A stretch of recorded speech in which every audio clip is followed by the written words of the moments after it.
ఇప్పుడు భగవద్గీత పార్ట్ 3 చూద్దాం. పార్ట్ 3 పేరొచ్చేసి కర్మయోగ. అంటే పనిలో బంధం ఎలా ఉండాలి అని. ప్రతి మనిషి జీవితంలో ఒకటి మాత్రం తప్పదు. అదే పని చేయడం. పని చేయకుండా ఉండాలి అనుకుంటే మనసు ఒప్పుకోదు.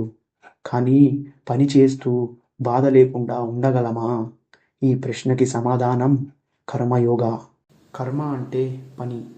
అర్జునుడు కృష్ణుడిని అడిగాడు, కృష్ణా, నువ్వు ఆత్మజ్ఞానం గొప్పది అంటున్నావు, శరీరం టెంపరవరీ అంటున్నావు, ఆత్మ పర్మనెంట్ అని చెప్పావు.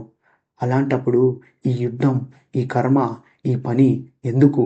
అన్నీ వదిలేసి నేను సన్యాసం తీసుకుంటే అది బెటర్ కదా? ఈ ప్రశ్నలో ఒక కామన్ మ్యాన్ డౌట్ ఉంది. అది అర్జునుడు కృష్ణుడిని అడిగాడు.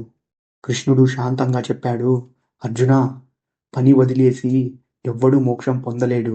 శరీరం ఉన్నంత వరకు కర్మ తప్పదు. నువ్వు శ్వాస తీసుకోవడం కూడా ఒక పనినే, ఆలోచించడం కూడా ఒక పనినే.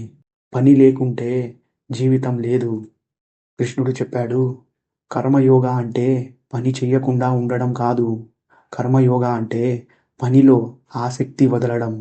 అంటే సక్సెస్ వచ్చిన తర్వాత గౌరవం రాదు, ఫెయిలియర్ వచ్చిన తర్వాత బాధ రాదు.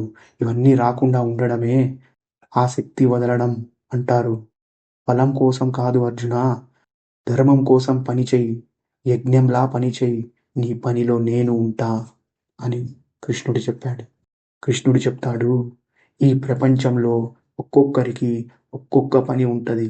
అది తల్లికి కావచ్చు, తండ్రికి కావచ్చు, విద్యార్థికి కావచ్చు, పని చేసేవాడికి కావచ్చు, కూలివాడికి కావచ్చు, శాసించేవాడికి కావచ్చు. ఎవరి పని వాళ్ళే చేసుకోవాలి. పని వదిలేసి పారిపోవడం ధర్మం కాదు. నీ డ్యూటీని నువ్వు సిన్సియర్గా చేయటం, అది కూడా ఒక భక్తినే అని కృష్ణుడు చెప్పాడు. మనం కూడా ఈ రోజుల్లో మన లైఫ్లో జాబ్ చేస్తూ స్ట్రెస్ పడుతూ ఉంటాం, బిజినెస్ చేస్తూ చాలా భయాలు పడుతూ ఉంటాం, రిజల్ట్స్ కోసం స్లీప్లెస్ నైట్స్ని గడుపుతూ ఉంటాం. ఎందుకంటే మనం పనిని ఫలంతో కట్టుకున్నాము కాబట్టి. కృష్ణుడు చెప్పేది ఏంటి అంటే 100% ఎఫర్ట్స్ అనేది నీ ద్వారా నువ్వు ఇవ్వు, రిజల్ట్స్ అన్నవి నాకు వదిలేయి.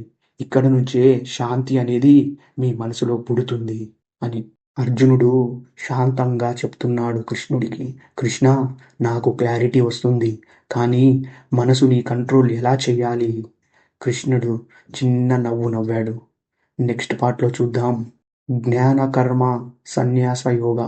అంటే జ్ఞానం అండ్ త్యాగం కున్న రహస్యాన్ని. ఫ్రెండ్స్, ఈ చాప్టర్ వెనుక ఇంకా కొన్ని చాప్టర్స్ ఉన్నాయి. ఫస్ట్ వాటిని ఫినిష్ చేసుకొని తర్వాత ఈ చాప్టర్ని ఫినిష్ చేయండి. అలా అయితే మీకు చాలా క్లియర్గా అర్థమవుతుంది. ఈ సిరీస్ని కంప్లీట్గా చూడండి, ఎక్కడా మిస్ అవ్వకుండా. ఎంతోమంది వీడియోస్ చూస్తున్నారు కానీ ఎవరు సబ్స్క్రైబ్ చేయట్లేదు, లైక్ చేయట్లేదు. ప్లీజ్ సబ్స్క్రైబ్ అండ్ లైక్ చేయండి.